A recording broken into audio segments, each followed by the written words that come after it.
Welcome back to BC Brew OnTap from Mahoney & Sons at Canada Place. The brewery is called Fuggles and Warlock Craftworks. They are located in Steveston, British Columbia. Glenn Hutton is with business development. Massey Tanaka is the territory manager. You're boots on the ground. You're the pen pusher. You're the guy that is behind this concept. First of all, for the benefit of those that don't know the story, Fuggles and Warlock is a couple of beer nerds that were home brewers that somehow decided to get together and make beer. Is that the story as I understand it? Yeah, Warlock was running a local Richmond pub that took on the craft beer avenue, and Dan was a customer. They started getting together and became Fuggles and Warlock with some home brewing. Been a great story since. Now, Massey, at what point did you jump into this foray? Because you guys are relatively new. I mean, I know that your plant opened up within, I think, I want to say the last year, last year and a half. November 15th. November 15th of 2015. Yeah. Okay. So a relatively new point. How did you jump into this? I came on with Tom Orange, who is our president. We worked previously with an import company importing American beer. So at that point, Tom asked me, well, if we started this concept of a craft brewery in Richmond, do you think you could sell it on the ground? I said, sure. So you were an immediate believer? Absolutely. I've had the beer. I've known Dan and Tony or Fuggles and Warlock for X amount of years now. So yeah, I was fully confident. Okay, so Glenn, how did this story move along? Because I'm thinking the first time I heard the name Fuggles and Warlock, I went, what? You know, and I know the guys now, and I know the concept, and I know your range of beers, and I get it. But immediately, my first reaction was, that's kind of a strange name. Did you have any hesitation, or was it, yeah, let's do it? Well, I had hesitation. You always do when you're embarking on something like that, but I didn't have hesitation because of the beer. The beer stands for itself. It's just starting a new business in a very crowded market. We have a different product. I think we do things a little bit differently at Fuggles and Warlock. But that's why we're comfortable doing what we did, the 4 partners, and so far it's going well. So far going well. It's going very well. I can attest to that. Now, again, I want to talk about the crowded market, because this is one of the things we concentrate on the show constantly, because every time we do a new episode, it seems somebody else has just opened their doors and has thrown their hat in the ring. How crowded is the market right now, in your estimation first? Crowded is depending on what that business wants to be. Okay. I think crowded is if you're looking to be a local one-off brewery that makes great local beer and stays within your market, I think there's a place for you. I think there's a place for everybody. Some of it is how big you want to become and what you want to do outside of the city. We have a great market where we've moved into different markets, South Korea and so on, just so you branch out, because the market is saturated. Shelf space is hard to get. And taps are hard to get. And that's where I want to bring Massey in, because you are the territory manager. So you're the one that's kind of trying to find new areas where you can get on shelf or on tap. How difficult is it? The beer speaks for itself. So if I like the beer, am I willing to give you a tap, or is it a little bit more complicated than that? Yeah, it's a little bit. I mean, but the beer does speak for itself. It's a lot of relationship-based, relationship building with the pubs, how you can help them promote their restaurant, bar, hotel, whatever, on-premise stuff. And then, again, it's the branding. And the beer has to speak for itself. Okay, so let's talk about the branding, because again, I mean, you guys are pretty proud of this stuff. It's pretty cool, and I think this probably plays into the whole concept of Dan and Tony's, who are the Fuggles and Warlock gents. This is their whole mindset. I mean, you walk out to your tasting room, you've got like arcade games and stuff. I mean, these guys are serious, and some of the stuff that you've shown online, some of your video stuff, kind of illustrates exactly where these guys' minds are at. We have a new website coming up in the next week, which everyone should look forward to as well. Dan, who does most of our labels, marketing, so on, is working on and is nearly finished the new website. I would say our marketing is second to none. Dan and his wife Yuri do a great job with some of our labels. Warlock's recipes go into it. So that is where we have an edge, I believe, is we are a little bit different. We're edgy. We don't do anything that conforms to a normal standard as much. You look at our sour series, everyone's got a Japanese motif to it. Everything blends to towards one goal. You keeping beer weird is what Fuggles and Warlock is all about. So, what does weird entail, Massey? How far can you push that parameter when it says weird? Well, I mean, that's our motto. So, I mean, as beer goes, you have your IPAs, your pale ales, your lagers, so to speak.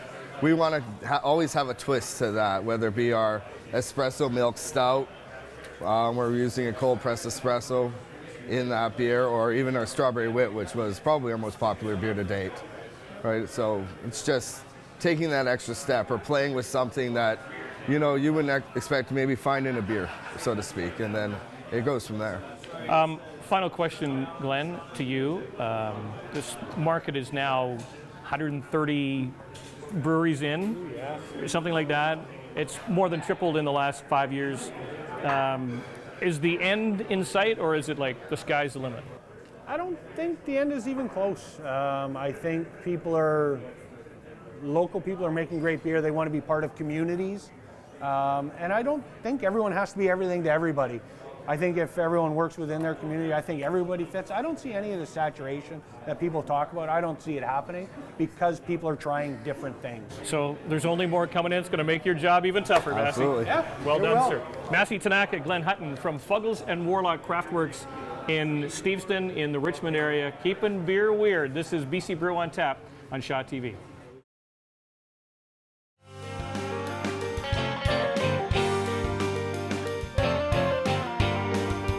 Host hair services for Joe Leary and BC Brew on Tap, provided by Bailey Murphy of Avant Garde Hair Studio in Yaletown at 1075 Mainland Street. For a list of services, call 604-688-1986 or online avantgardehair.com. Location services for BC Brew on Tap, provided by Mahoney & Sons at Canada Place. For a list of locations, visit mahoneyandSons.com.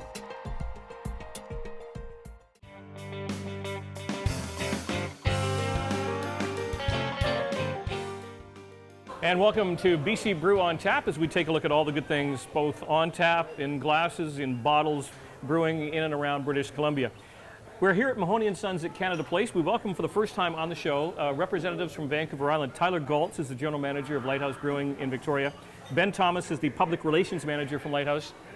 Welcome to the show. Thank you. So we talk so much about what's going on in the greater Vancouver area, but it's interesting to note that there's a similar great scene going on in Vancouver Island and southern Vancouver Island. I didn't realize, Tyler, that Lighthouse Brewing has been around a pretty long time. Yeah, one of the first craft breweries in British Columbia, and the second in Vancouver Island, since 1998. So I know that when we talk about the history of brewing in British Columbia, John Mitchell and Spinnaker's Pub obviously comes up a lot because he was one of the founding forefathers, if you will. But so if you could go back that many years, what was the scene like then? Were there a lot of believers, or was it tough when you went into a location and tried to say, hey, here we are, we're Lighthouse? People went, what is that? Yeah, it's. I'm fairly new to the brewery. That's probably a better question for Ben. But I think really what they started out when they started out Lighthouse Brewery was to create, really to celebrate British Columbia, to create the best kind of craft beer that could be done, and really took a very supportive local community and provided products for the local community. And the local scene is very supportive of the craft breweries in Victoria and in British Columbia in general. So Ben, take us back to, as far as you go back in the company. I lived in Victoria for a time. Victoria's a great place, but was it an immediate reaction to craft, or was it a tough sell? Because the landscape at the time, all across, not just BC, but all across Canada, there was like 2 or 3 biggies. Yep. And then there was everybody else trying to get a piece of that action. Absolutely. Yeah, the big guys still dominated the scene on the island and in the province and the whole country, as you just said. So, but it's not like it is now, where you go into any pub or restaurant or liquor store and there's a wide variety of really good quality craft beers. That didn't exist back then. So Lighthouse came about from a labor of love, a couple guys brewing in their basement, and they got better and better and better, and their friends were lamenting the fact that they couldn't buy that beer. They had to go buy the big beers. So, through a string of fortuitous luck, we had the guys who could make the beer, found a guy who could sell it, got some investment money to get off the ground, and then within the first 6 months or so, we had 60 listings on Vancouver Island. So that's a pretty good track record, because I was going to say that it probably could have been a tough sled going early on, because not everybody's going to jump on board. For example, like your Shipwreck IPA, which to me is a great beer. I could not have enjoyed that 3 or 4 years ago because I didn't like hops. Yeah.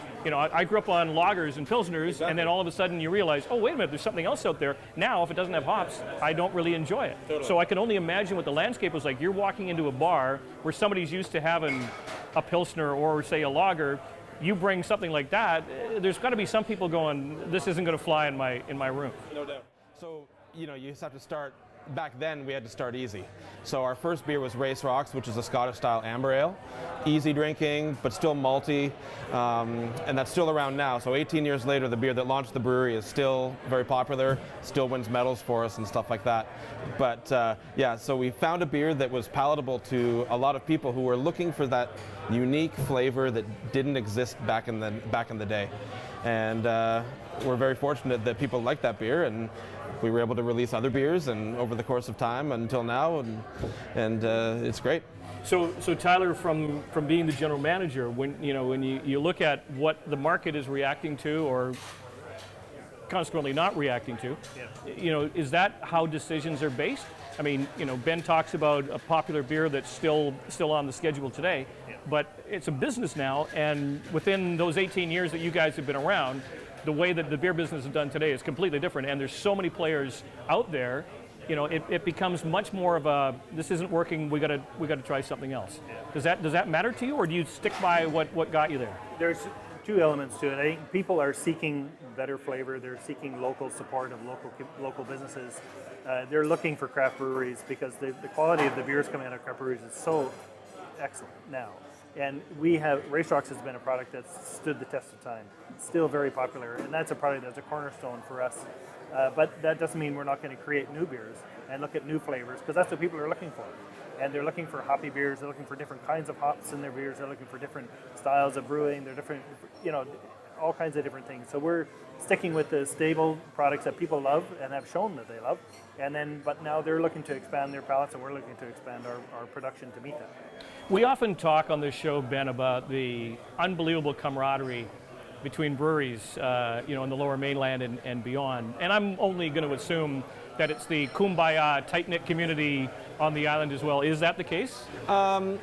We all get along. There's a friendly competition amongst the brewers for sure, and because a lot of us have been around for so long, we know each other from way back, whether it's from events or just, borrowing a sack of malt every now and then or whatever.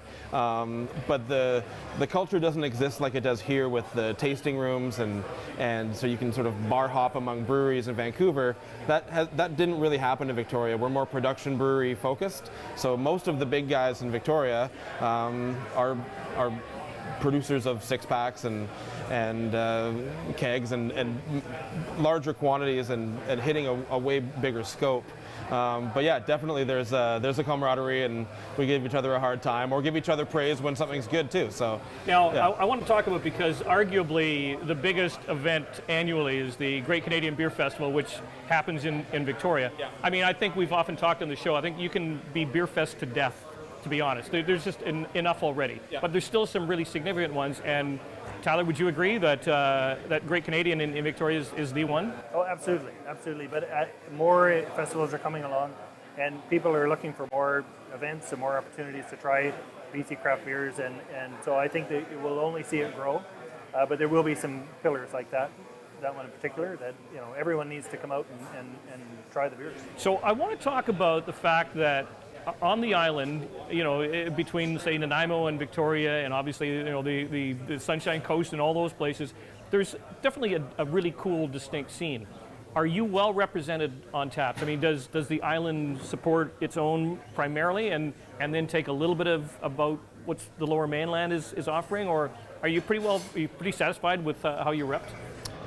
The island is unique, I think, because, as far as we're concerned, craft beer in BC, it's a stronghold on the island, and Victoria specifically. So we're very well represented on the island. It's our home. But on the same token, the craft beer drinkers on the island are very well versed in beer. So when something new comes out, they want to try that too. And so we've got a lot of really awesome beer bars that have 50 taps or or tons of bottles and stuff like that, so that there's lots of selection from all over the province that's available in Victoria. So if you like craft beer and you come to Victoria, you're going to be able to try a wide variety of things, not just island-centric beers. Now, give me one quick thing. What would you say is your star beer? What's the star in the Lighthouse portfolio? Race Rocks. Race Rocks. Would you agree? I'm more of an IPA fan, so even though I've been drinking Race Rocks forever, Shipwreck is my personal favorite.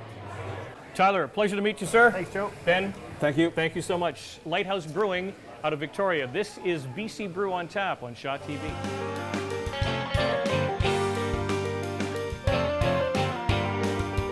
Post-hair services for Joe Leary and BC Brew on Tap provided by Bailey Murphy of Avant-Garde Hair Studio in Yaletown at 1075 Mainland Street. For a list of services, call 604-688-1986 or online avantgardehair.com. Location services for BC Brew on Tap provided by Mahoney & Sons at Canada Place. For a list of locations, visit mahoneyandSons.com.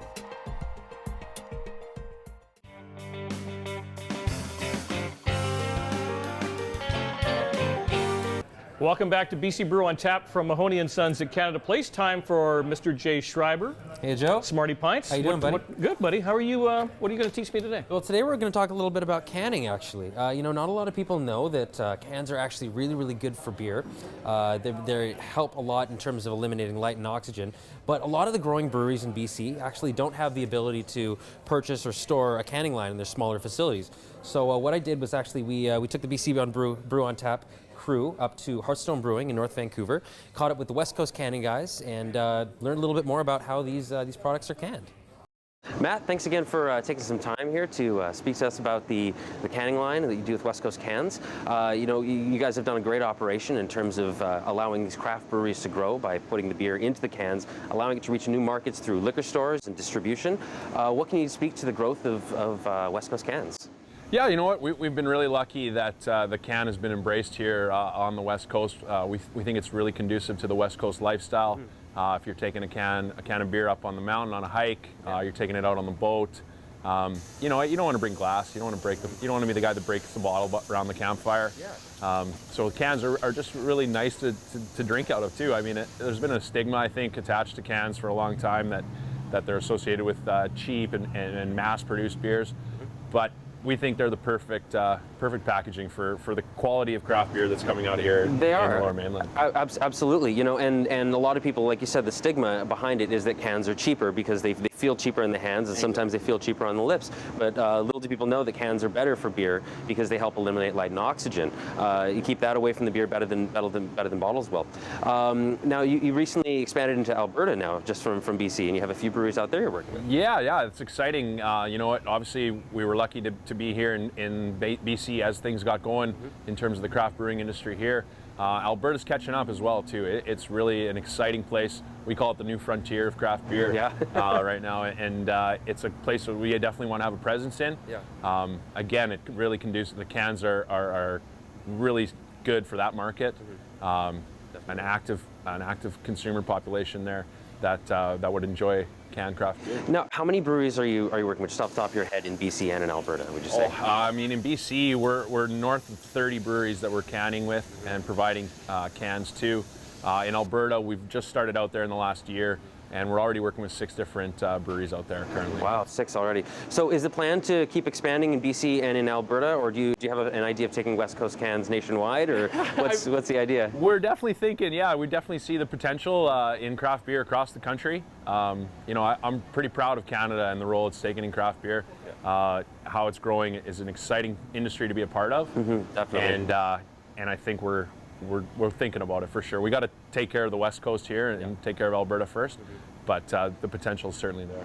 Now, how many canning lines do you have? How many employees are working at any given time around the breweries that you work? So we're working currently. We've got 10 guys on staff. We've got 2 fully operational canning lines, and we've got 2 crews running our warehouse as well, where we apply the shrink sleeve labels to blank cans. and provide those cans to breweries that order them. So.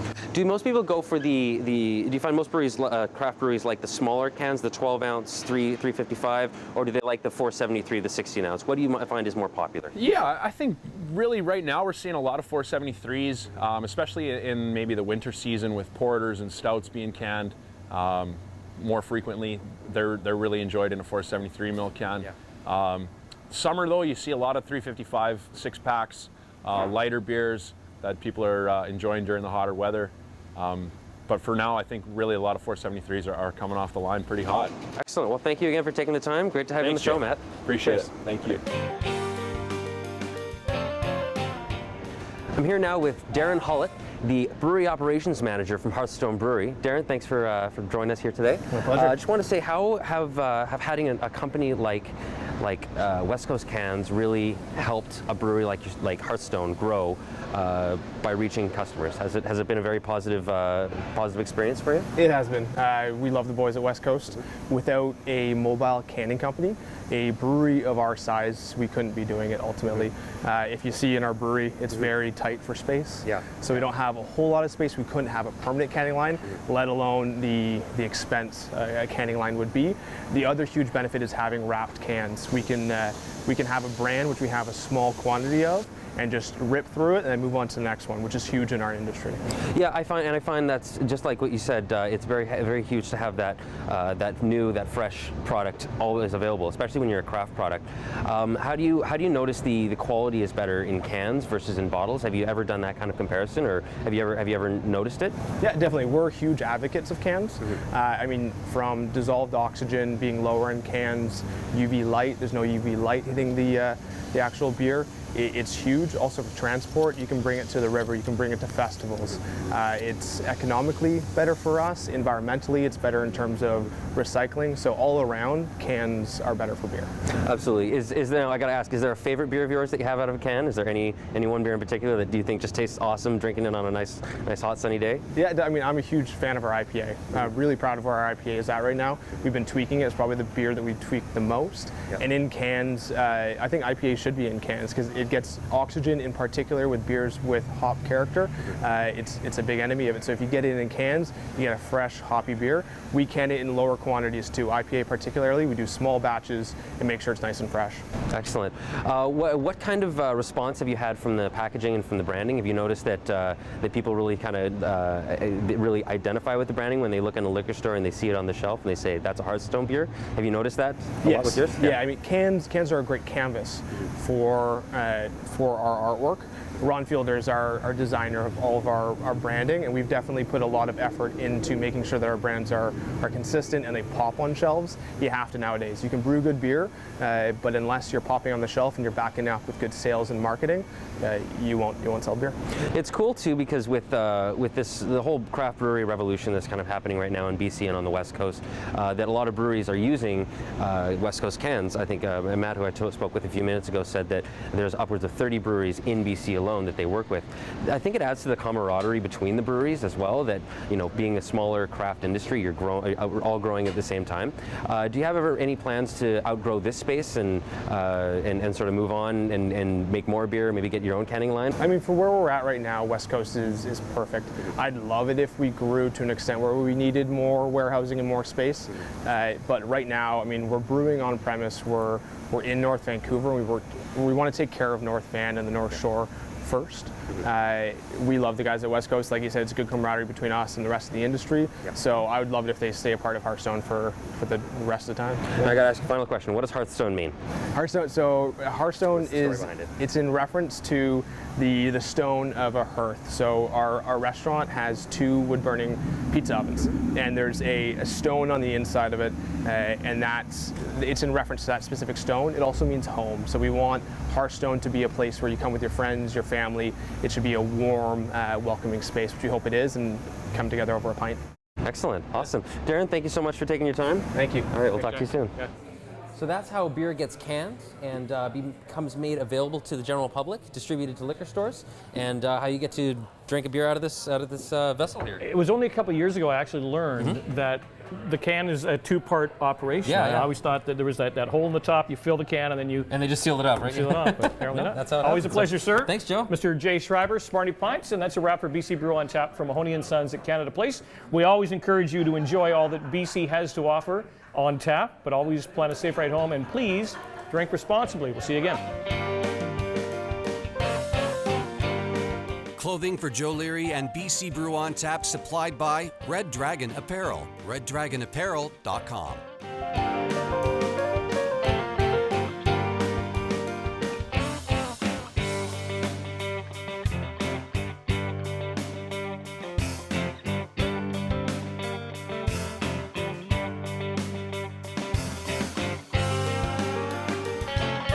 For BC Brew on Tap, this is Mike Schaefer.